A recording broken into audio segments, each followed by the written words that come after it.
Mirëmbrëma, mirë se vini në Tirana Live. Nuk do të ketë përsëritje të zgjedhjeve në Kukës, Korçë, Lezhë dhe Gjirokastër. Komisioni i ankesave dhe sanksioneve në Komisionin Qendror Zgjedhor rrëzoi kërkesën e Partisë Demokratike për shpallje të pavlefshmërisë së zgjedhjeve në këto 4 qarqe.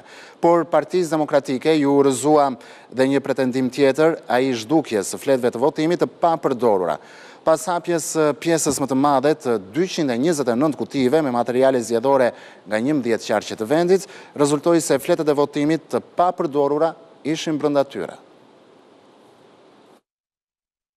Nuk do të ketë rivotim në Kukës, Lezhë, Korçë dhe Gjirokastër. Komisioni i ankimimeve dhe sanksioneve rrëzoi kërkesat e Partisë Demokratike për pavlefshmëri të zgjedhjeve në këto 4 qarqe, me argumentin se pretendimet e tyre ishin të pabazuara në ligj dhe në prova.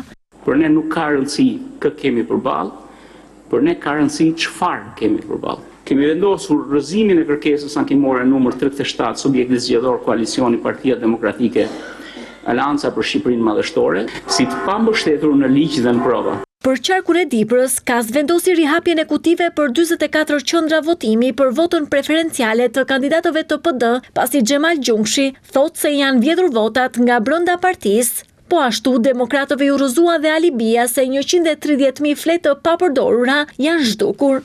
Këto fletë ndodheshin në kutitë e materialeve zgjedhore, të cilat u rihapën këtë të enjte, duke faktuar se shënimi 0 ose vis në kolonën ku duhej shkruaj numri i fletëve të papërdorura kishte ardhur për shkak të neglizhencës së komisionerëve dhe jo tentativave për manipulim të procesit zgjedhor.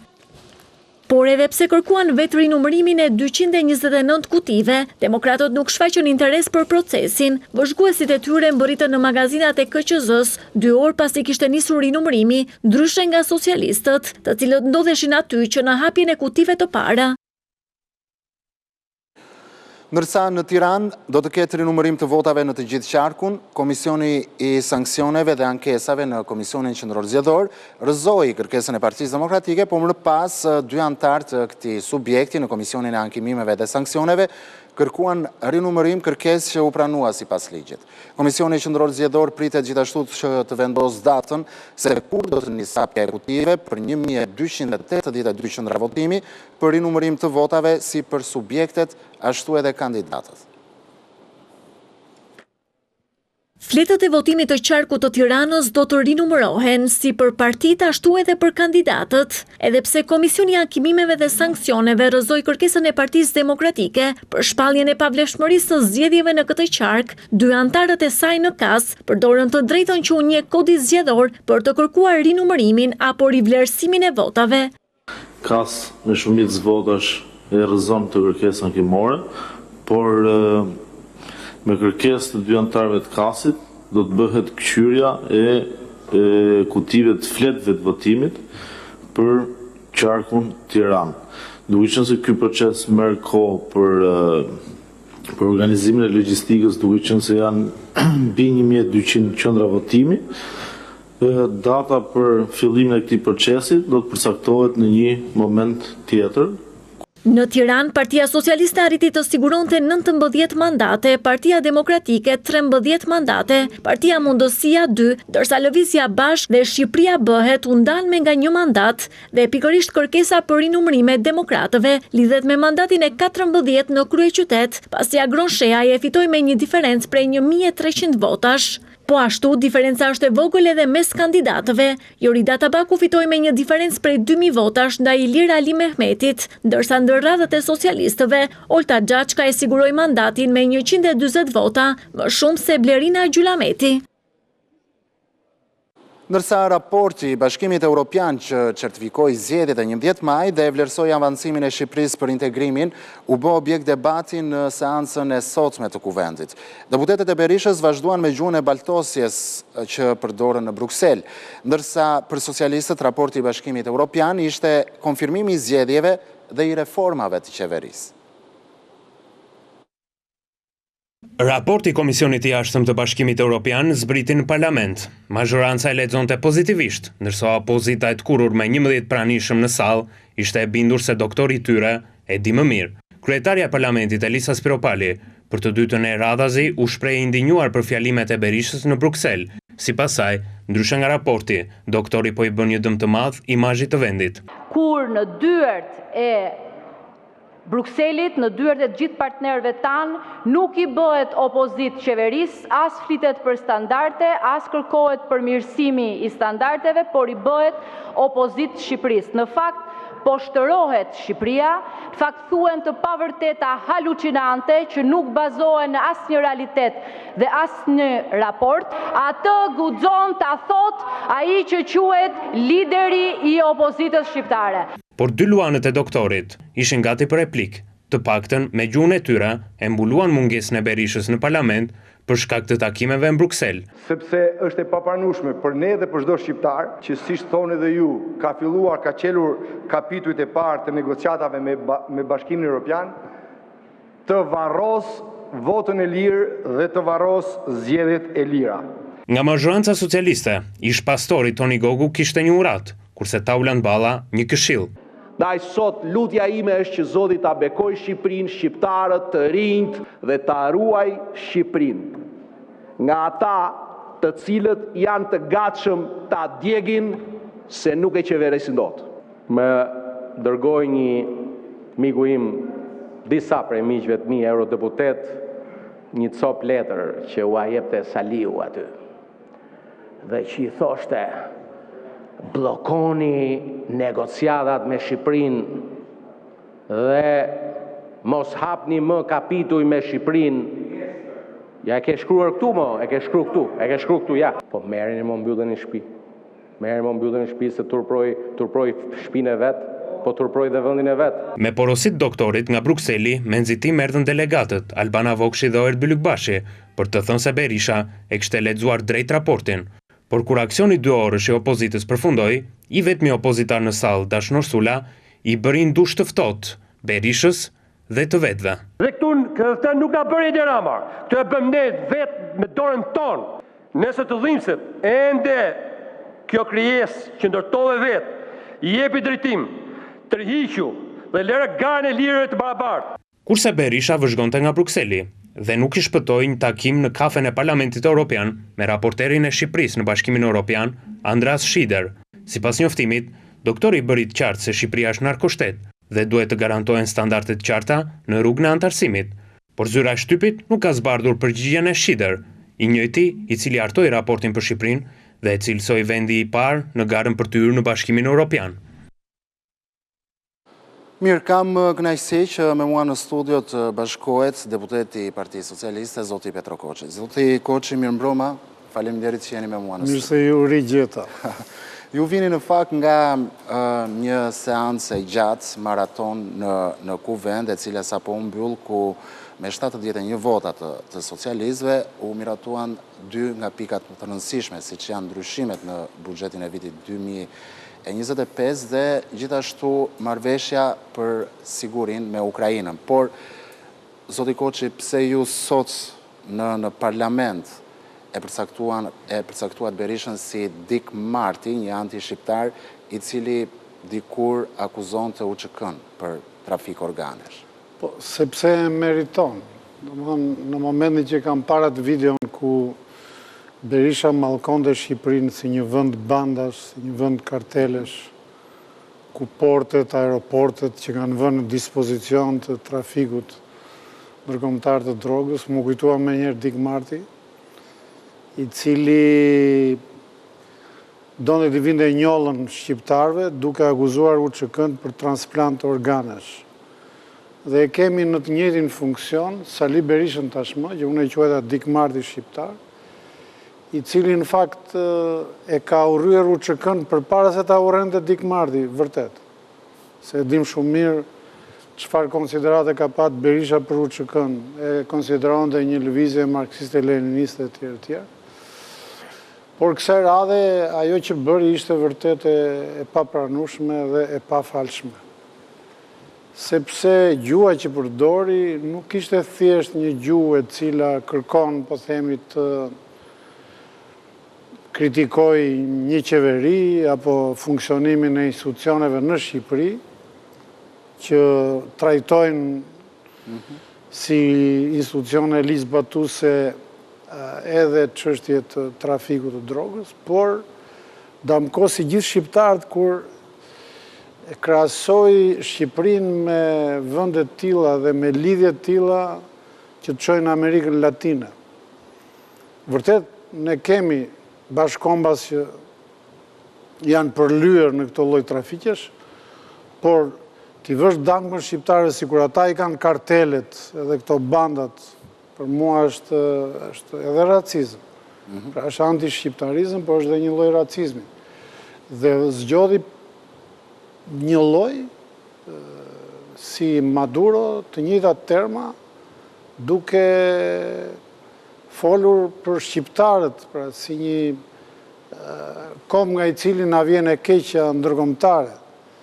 Ndërkohë ai harron që edhe kur flet për zgjedhjet apo për aspekte të tjera për të cilat ai flet me një retorik të zezë, që të gjitha kancelerit e huaja kanë goxha sy e vesh dhe institucione vëzhgimi, të cilat nuk ka nevojë për një patronazhit si Sali Berisha që të kuptojnë se çfarë ndodh në Shqipëri.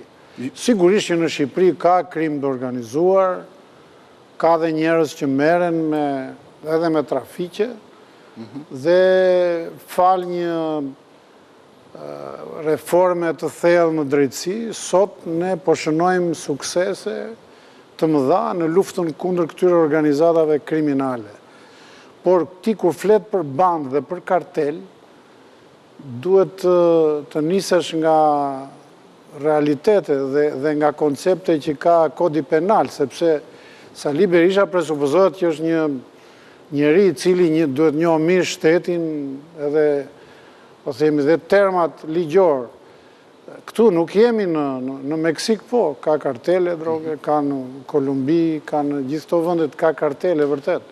Ju e konsideruat Berishën i anti-shqiptar, zoti Koçi, po të kundërtën bëri zonja Tabaku kur tha se Berisha nuk është anti-shqiptar, se ngriti shqetësimin e tij për vendin në Bruksel, por ata që ngrejnë bariera për të penguar integrimin e vendit. Po ama dikush do thoshte se të kërkosh Shqipëria të bllokohet në rrugën e integrimit dhe të nxish vendin tënd, siç bën Berisha, nuk është thjesht një shqetësim për vendin. Dhe nga ana tjetër, zoti Koçi, çfarë ka lidhje Berisha si misionar i votës së lirë, kur ai është njeriu që ka vjedhur dhe ka bërë kërdin me votën e lirë në Shqipëri. Ju për shembull jeni njeriu që mund ta dini shumë më mirë këtë gjë, kur në vitin 96 parlamenti i cili kishte 156 deputet, vetëm 9 ishin socialist. Por a ishte vullneti popullit, ai që votoi, apo ishte, le të themi, hajdutëria dhe harbutëria e Berishës? Të thuash hajdutëria është eufemizëm, pra është një zbutje e realitetit. Ato ishin zgjedhje të përgjakura. Unë do t'ju kujtoj për shembull që në një zonë, po themi që ishte një zonë e shpikur elektorale, që lidhte Librazhdin me Bulqizën, dhe në atë kohë, mos harrojmë, nuk ishte infrastruktura që kanë ndërtuar socialistët në lidhje mes Librazhdit dhe Bulqizës, bërë një rrugë shumë e bukur turistike. Ishte zona e Azem Hajdarit, kandidat. Të dy kryetarët e Partisë Socialiste, në Librazh dhe në Bulqizë, i harraur në mënyrë makabre. Nuk është se janë goditur, se, po themi, goditja, edhe ajo nuk është se falet, po në një farë koncepti tradicional shqiptar duket si një gjë jo shumë e rëndë, por për një botë civilizuar dhe ajo shumë e rëndë. I harraur që të dy në mënyrë barbare, nga bandat që përdorte Azem Hajdarin në ato zona zgjedhore. Për mos thënë pastaj me qindra komisioner, të cilët u morën zvarr nga qendrat e votimit, u nxorën përjashtë. Në Fier, për shembull, është bërë batërdia. Komisionerëve u vinin nëpër shtëpi, një natë përpara, detyroheshin të flinin diku tjetër. Kanë qenë ditë të llaktarshme. jo ditë thjesht të vështira. Më kujtohet njërin, nuk dua t'ja them emrin sepse për arsye etike, e morën nga qendra votimit, nga Fieri, 18 km larg, e lanë në plazhin e Semanit, aty dhe ka ardhur i shkreti në këmbë nga andej deri në Fier. Ka ndodhur gjëra të tmerrshme. Domthon komisionerë të cilët u urran dhe u troqën zvar. Dhe jo vetëm në 26 maj.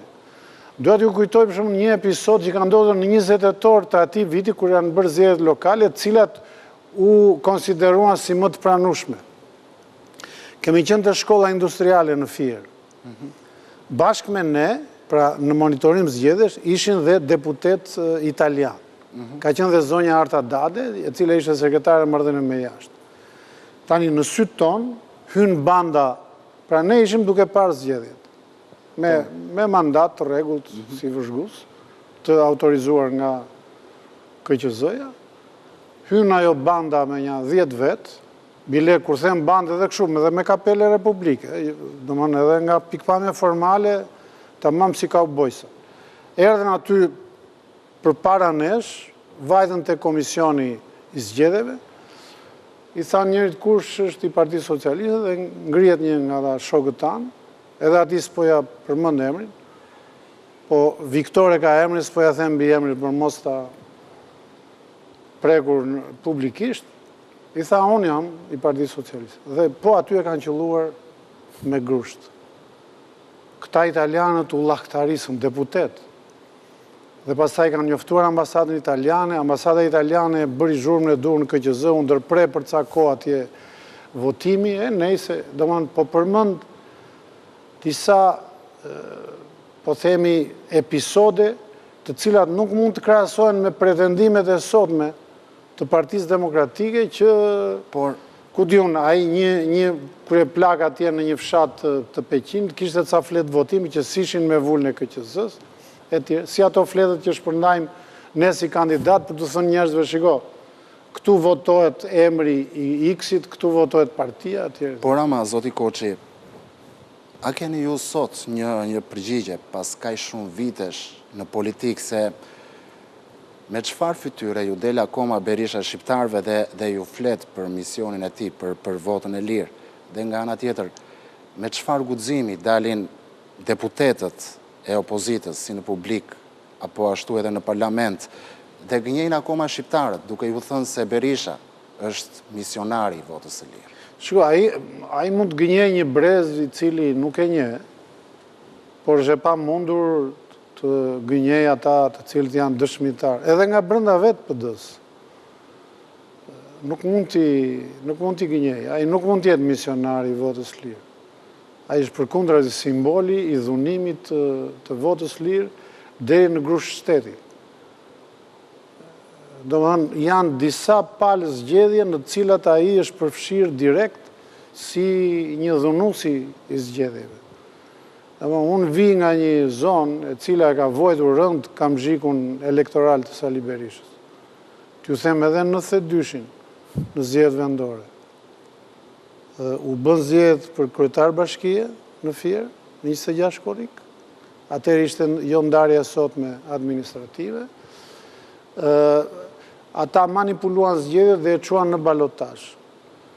Balotazhi ju e dini bëhet gjithmonë pas 2 javësh dhe me të njëjtat lista zgjedhore. Dhe sikur listat janë gabim, bëhet me të njëjtat kushte. Çfarë ndodhi? Hoqën nga çdo qendër votimi në qytetin e Fierit 100 zgjedhës dhe i zëvendësuan me 100 të tjerë të cilët kishin votuar nëpër komuna. Pra hiqin 100 socialist e i zëvendësonin me 100 PD-ist. Janë raste e kemi çuar keq ashtu edhe për të qeshur. Të ta them gjithë odisen, e quam në gjykatën e lartë, sepse mbasi kalon, po them, shqyrtimi deri në KQZ, e drejta mbas KQZ-s ishte ta çoje në gjykatën e lartë. Gjykata e lartë vendosi t'i anullonte zgjedhjet, pra balotazhin, se ishte një manipulim, ato ishin manipulim. Domthon, nuk është se u përdor drurin ato, po u përdor manipulimi. Hiq 100, vur 100 në çdo qendër votimi. Imagjinoti në sa qendra ka qyteti Fierit. Dhe çfarë bën pastaj? Për t'i quajtur zgjedhjet valide të vlefshme, mblodhën plenumin e gjykatës së lartë. Plenumi i gjykatës së lartë ti mbase nuk e di, ka qenë një normë e dikushme gjatë kohës komunizmit, me cilën trajtoheshin çështje specifike në gjykatën e lartë. Do më ka ndodhur gjëra të tmerrshme nën hyçmin e Sali Berishës. Kështu që ai nuk mund të jetë, ne nuk e kemi dëgjuar njëri që të kërkoj falje për ato. Se sikur të kishte kërkuar falje, hajde dhe të uleshim diskutoni me të. Ai ka bërë zgjedhjet në mënyrë fashiste. Fashiste. Jo thjesht manipulim, por tamam si një regjim fashist. 26 maj, që është, po themi, kryevepra fashiste e Sali Berishës, ishte një grusht shteti, jo thjesht manipulim i zgjedhjeve. Pra, vullnetin e popullit, të hedhur në kuti votimi, e morën, e dogjën, i zëmësuan fletë e votimit, dhe pastaj ndodhi ajo që ndodhi, ju e dini historinë, derisa erdhi 97. Zoti Koçi, faleminderit.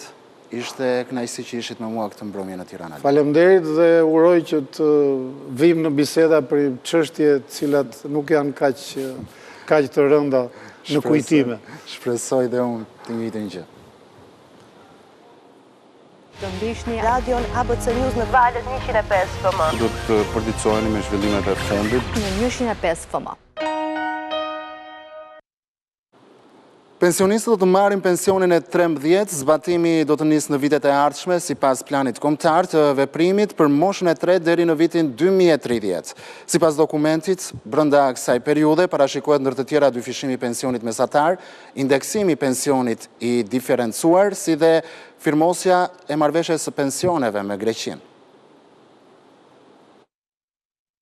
Shqiptarët që marrin një pension do të përfitojnë një të 13 brenda 5 viteve. Qeveria ka miratuar së fundmi dokumentin politik për moshimin dhe planin e veprimit për periudhën 2025-2030. Ky plan veprimi për personat e moshuar synon që të ofrojë një qasje të qëndrueshme për përmirësimin e cilësisë së jetesës së të moshuarve në Shqipëri, por edhe për arritjen e të ardhurave të tyre. Aktualisht në vendin tonë rezultojnë se janë 725.000 pensionist, të cilët mund të përfitojnë nga kjo nismë e cila pritet të aprovohet në vijim. Deri më tani, pensionistët janë mbështetur me 2 bonuse, një në pranverë dhe një në fundvit. Po ashtu në strategji parashikohen edhe një sër masash në drejtim të rishikimit të kornizës ligjore për uljen e normave të tatimit për të ardhurat e të punësuarve në moshë pensioni, bonuse për qëndrueshmëri dhe performancë, mbështetje për pensione private si dhe fleksibilitet të orareve të punës. Po ashtu, qeveria shqiptare parashikon që të vijojë negociatat për njohjen e pensioneve me shtete të ndryshme, ndërsa pritshmëritë janë që njohja e ndërsjellë të pensioneve me Greqinë të ndodhë brenda vitit 2030. Greqia rezulton se është shteti me numrin më të lartë të emigrantëve shqiptar, me mbi 670.000 të tillë. Këto masa janë marrë në kuadër të zhvillimeve të fundit demografike, të cilat evidentojnë se popullsia në moshën mbi 60 vjeç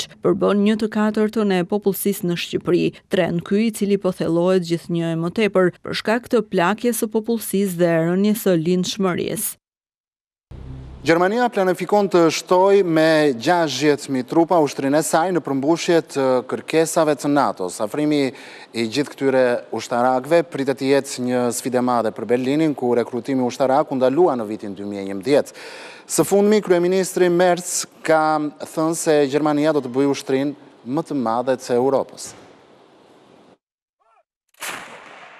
Gjermanisë do t'i duhen deri në 60.000 trupa shtesë, sipas objektivave të reja të NATO-s për armë dhe personel, tha ministri mbrojtjes Boris Pistorius. Ne po i përgjigjemi përgjegjësisë tonë si ekonomia më e madhe në Europë, u tha ministri gazetarëve përpara një takimi me homologët e tij të NATO-s në Bruksel.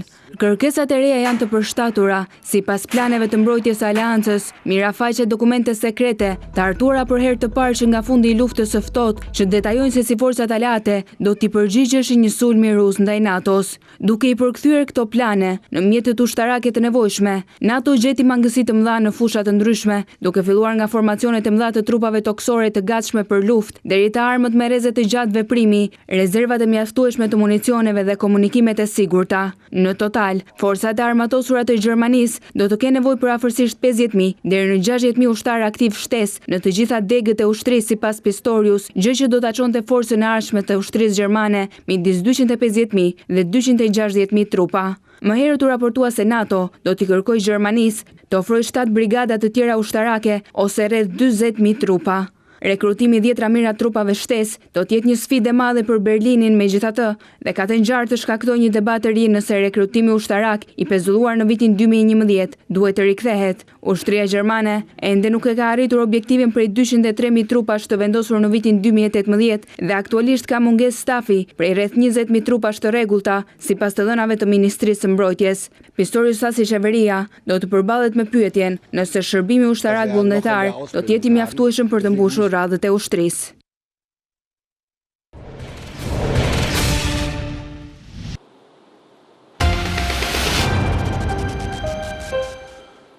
I penduari i drejtësisë, Erion Alibej vazhdoi sot dëshminë e tij në procesin për dosjen Plumbiart në gjykatën e posaçme. Ai ka rrëfyer lidhje dhe krime të tjera. Në gjykatën e posaçme po zhvillohet procesi për dosjen Plumbiart, teksa i penduar i drejtësisë Erion Alibej po rrëfen krimet e kryera në bashkëpunim me Nureddin Dumanin. Alibej tregoi marrëveshjen e lidhur me Dumanin, ku kërkonte me çdo kusht kokën e Talo Çelës. Ram dakord për vrasjen e Dorian Shkozës. Në atë periudhë flisja vetëm për Talo Çelën. Një natë më shkrua Nureddin Dumani dhe më thot mbaroi pari. I them kush? Më thot shikoje në televizion. Pash që ishte vrarë Dorian Shkoza dhe Angelo Avdia. Po ky tjetri nga doli, i them. Në shpejtësi e sipër më thot dhe ai nuk ishte kot se ishte i atyre. Alibej dëshmoi në gjykat se një tjetër punonjës policie me emrin Leonard Alkja ishte rekrutuar prej tij për të siguruar informacione mbi lëvizjet e kundërshtarëve. Kisha akses në sistemin Teams përmes policit Leonard Alkja. Kontrolloja të gjitha emrat e personave që dyshoja se morën pjesë te vrasja e të afërmve të mi. Bashkëpunëtori i drejtësisë tregoi edhe vendin se ku i blinte armët për të kryer vrasjet pas marrëveshjes që lidhi me Nureddin Dumanin. Para se Nureddinit vionte në këtë ngjarje, unë kisha lidhur kontakte me një hoxh në Tiranë. Ai shiste armë dhe blinim armë të ky hoxh rrinte tek fresku. Për shkak se humbi besimin tek autoritetet, Alibej filloi të hetonte vetë për identifikuar persona që e mbanin në nënveshgim për të ekzekutuar dhe për shkak të frikës se mos zbulohej, u maskua si shpërndarës picash. Pasi më vran djalin e dajës, në shtëpi më kanë ardhur 2 makina duke brohuritur madje edhe në syt patrullës së policisë. Unë kam bërë një verifikim, dilja në qytet si shpërndarës picash me motor. Gjithë kamerat e qytetit i kishte Suel Çela. Tek shtëpia e Emiliano Ramazanit identifikova 2 automjete dhe më pas i verifikova në kamerat e sigurisë. Seanca e së njëjtës u ndërprej për të vijuar sërish me deklarimet e Alibejt në datën 10 qershor. Policia ka sekuestruar në Kamës banesën, makinën dhe biznesin e një të dënuar në Angli për shtëpi bari. Pasuritë e sekuestruara në vlerë rreth 500.000 euro dyshohet se janë vënë nga aktivitet kriminal. 500.000 euro pasuri janë sekuestruar në Kamës nga policia mesditën e së njëjtës. Sipas informacioneve, pasuri që arrin shifrën e konsiderueshme për rreth 500.000 euro i përkasin i të dënuar në Mbretërinë e Bashkuar, pasi ai ishte kapur në shtëpi bari. Policia njofton se u ekzekutua vendimi për sekuestrimin e pasurive të Bujar Leshit. Ky i fundit rezulton të jetë i dënuar në Mbretërinë e Bashkuar për kultivim të bimëve narkotike. Pasuritë e sekuestruara me vlerë rreth 500.000 euro ndodhen të gjitha në Kamës. Ato janë një objekt banimi, 2 makina të tipeve Jeep dhe Opel Corsa, si dhe një aktivitet tregtar me objekt blerjen, shitjen dhe riparimin e makinave.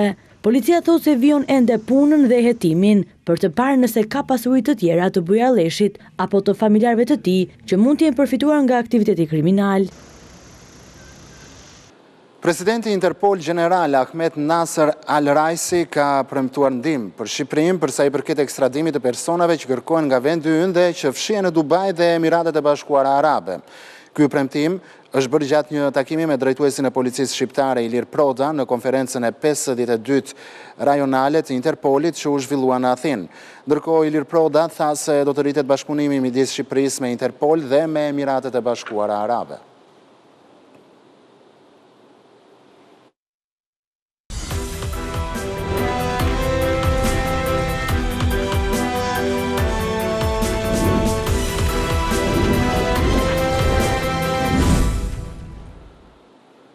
Ferma në Postrip të Shkodrës, ku konfirmua murtaja tek baktit e imta, është vënë nën karantinë, ndërsa autoritetet veterinare kanë ndaluar lëvizjen e baktive në të gjithë territorin e qarkut.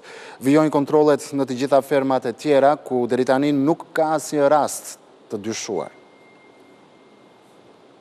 Këtë të njëjtë baktitë e prekura nga murtaja do asgjësohen ndërsa do ndalohet dhe lëvizja e kafshëve në territorin e Bashkisë së Shkodrës dhe Malësisë së Madhe.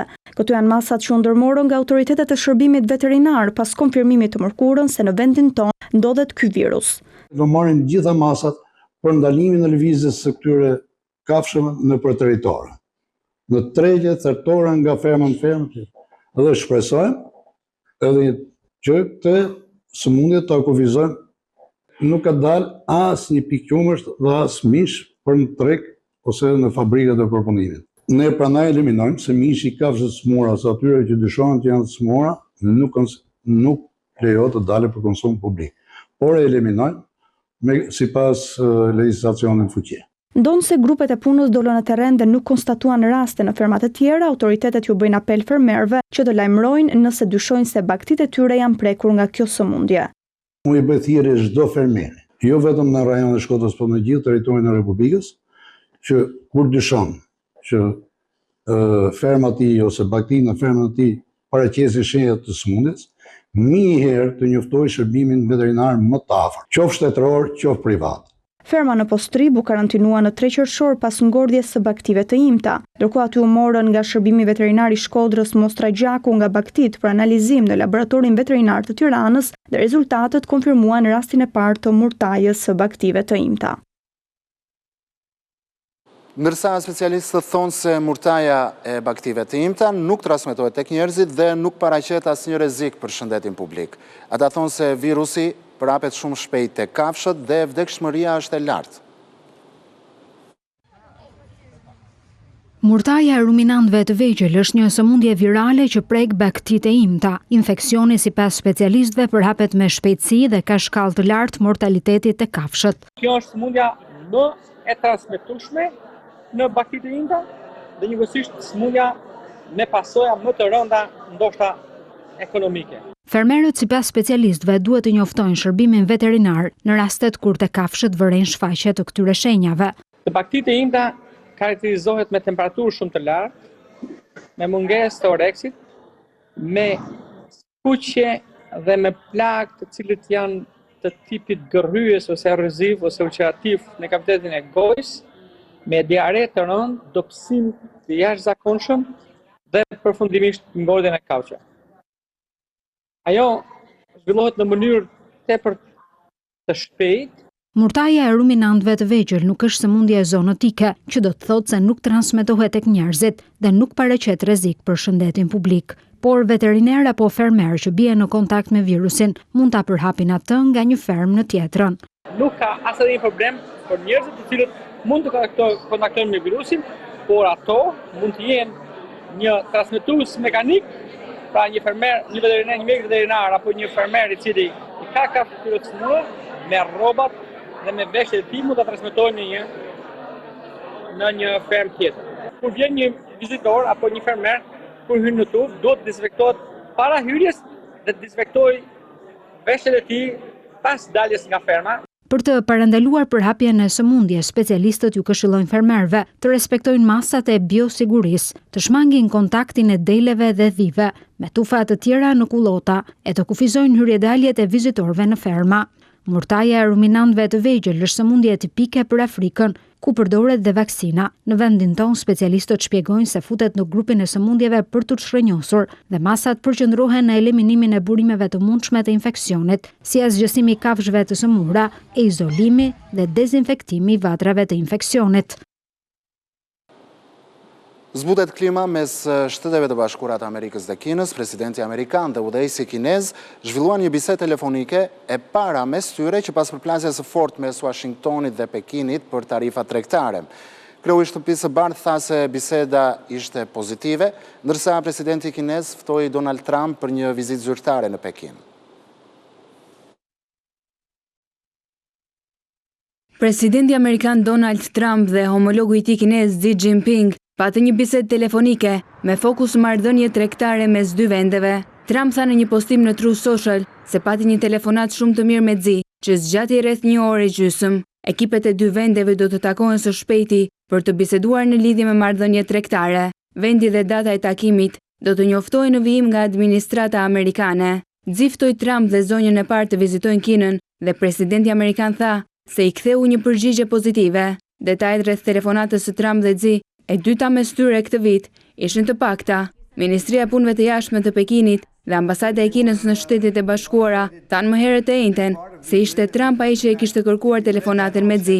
Presidenti amerikan i rriti tarifat e përgjithshme mbi importet kineze deri në 145% në prill, edhe pse uli përkohësisht tarifat për shumicën e vendeve të tjera në 10%. Pekini më pas rriti tarifat mbi mallrat amerikane në 125% në shenjë hakmarrjeje. Më pas presidenti amerikan e uli tarifat mbi mallrat kineze në 30% për 90 ditë për të lejuar bisedimet. Kina gjithashtu uli taksat e saj mbi mallrat amerikane nga 125 në 10%. Këto debate kanë shkaktuar luhatje të forta në tregjet globale dhe kërcënojnë të pengojnë tregtinë mes dy vendeve.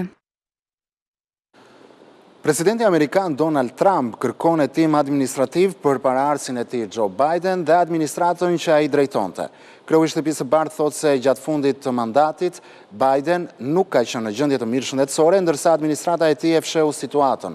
Trump thotë gjithashtu se zyrtarët të Shtëpisë së Bardhë kanë përdorur firmën e presidentit Joe Biden pa dijenin e tij. Presidenti i SBA-ve Donald Trump ka urdhëruar nisjen e një hetimi zyrtar mbi veprimet e paraardhësit të tij Joe Biden gjatë kohës së presidencës, duke akuzuar ndihmësit e Bidenit për një konspiracion të qëllimshëm për të mashtruar publikun amerikan mbi gjendjen mendore të ish-presidentit. Në një deklaratë bërë publike të mërkurën, Trump tha se ky konspiracion përbën një nga skandalet më të rrezikshme dhe po ashtu shqetësuese në historinë amerikane. Ai kritikoi veçanërisht përdorimin e një pajisje të quajtur autopen, një instrument që kopjon nënshkrimin e presidentit dhe që është përdorur për dekada nga shumë president amerikan, përfshirë edhe vet Trump, gjatë mandatit të tij të parë. Ishte organizata jo fitimprurse Power the Future, e cila ngriti dyshime përgjatë kësaj jave se Biden nuk i kishte nënshkruar vetë disa prej urdhrave ekzekutiv dhe madje as nuk kishte dieni për to. Trump tani në mandatin e tij të dytë si president deklaroi se publiku amerikan ishte mbajtur qëllimisht në errësirë për atë se kush e ushtronte realisht pushtetin ekzekutiv përgjatë presidencës Biden, duke theksuar se dokumentet e firmosura në emër të Bidenit sollën ndryshime radikale në politik. Joe Biden, 82 vjeç, i cili po përballet me një formë agresive të kancerit të prostatës që është përhapur me kocka, reagoi menjëherë duke cilësuar hetimin si të pakuptimt dhe të motivuar politikisht. Vendimet gjatë presidencës sime i ka marrun. Çdo sugjerim tjetër është thjesht i pavërtet dhe qesharak, tha ai. Një panel i dhomës së përfaqësuesve i kontrolluar nga republikanët ka nisur të thërrasë disa prej ndihmësve më të afërt të Bidenit për të dëshmuar rreth gjendjes së tij mendore dhe fizike përgjatë kohës që drejtonte shtetin. Mes tyre përfshihet edhe shefi i parë i stafit të Bidenit. Tensionet janë shtuar më tej pas publikimit të librit Original Sin nga gazetarët Jake Tapper të CNN dhe Alex Thompson të Axios, që pohon se gjendja shëndetësore e Bidenit gjatë fushatës për zgjedhje në vitin 2024 ishte përkeqësuar aq shumë sa ndihmësit e tij diskutonin përdorimin e një karroce invalidësh. Biden u tërhoq nga gara në korrik të 2024 pas presionit të madh të ushtruar ndaj tij nga vetë Partia Demokratike pas një performance të dobët në debatin presidencial ndaj Trump. Me hapjen e këtij hetimi, administrata republikane e Trumpit synon që të anulojë disa prej urdhrave ekzekutiv të nënshkruar nga Joe Biden, përfshirë këtu edhe faljet që ai dha në ditët e tij të fundit në detyrë. Për palestinezët në Gaza, edhe këtë vit nuk do të ketë festime për Kurban Bayram. Kjo festë fetare ata i gjen mes luftës dhe urisë dhe në një krizë të rëndë dhe gjendje merrimi. Mes luftës dhe urisë, palestinezët në ripin e Gazës po presin festën e Kurban Bayramit. Kurban Bayrami shënon provën e besimit të profetit Ibrahim dhe gatishmërinë e tij për të sakrifikuar të birin si një akt në nënshtrimin ndaj Zotit. Gjatë festës, muslimanët therrin dele ose bagti dhe shpërndajnë misht e njerëzit e varfër. Familjet u blejnë fëmijëve të tyre rroba të reja dhe ëmbëlsira dhe mblidhen së bashku për të shënuar rastin. Por lufta në enklavën e vogël palestineze dhe kriza humanitare që pasoi sulmin e Hamasit ndaj Izraelit jugor në tetor të vitit 2023 ka ndryshuar gjithçka në lidhje me momentet e lumtura që vijnë me festat fetare dhe kulturore. Shumica e 2.3 milion njerëzve të Gazës janë të zhvendosur dhe po përpiqen të mbjetojnë për shkak të mungesës së ndihmës së imponuar nga bllokadat e Izraelit ndaj ripit të Gazës. Çmimet e ushqimeve janë rritur ndjeshëm. Në vendbanimet e mëdha me tenda për të zhvendosurit që shtrihen përgjatë zonës bregdetare, nënat kërkojnë në përsende personale për të gjetur aksesor dhe rroba që fëmijët e tyre mund t'i veshin. Në vend të muzikës dhe fishek zjarreve, dëgjohet zhurma e dronëve ushtarak izraelit që jeton në kampin e mbushur plot. abcnews.al është adresa jonë zyrtare në internet ku ju mund të klikoni për të lexuar të gjitha lajmet në kohë reale dhe po në kohë reale na dëgjoni në frekuencën e radios ABC 105 FM. Këtu kemi ardhur në fund të Tirana Live, por vetëm pas pak vjen Juli Krisafi me edicionin qendror të lajmeve. Ju ftoj ta ndiqni.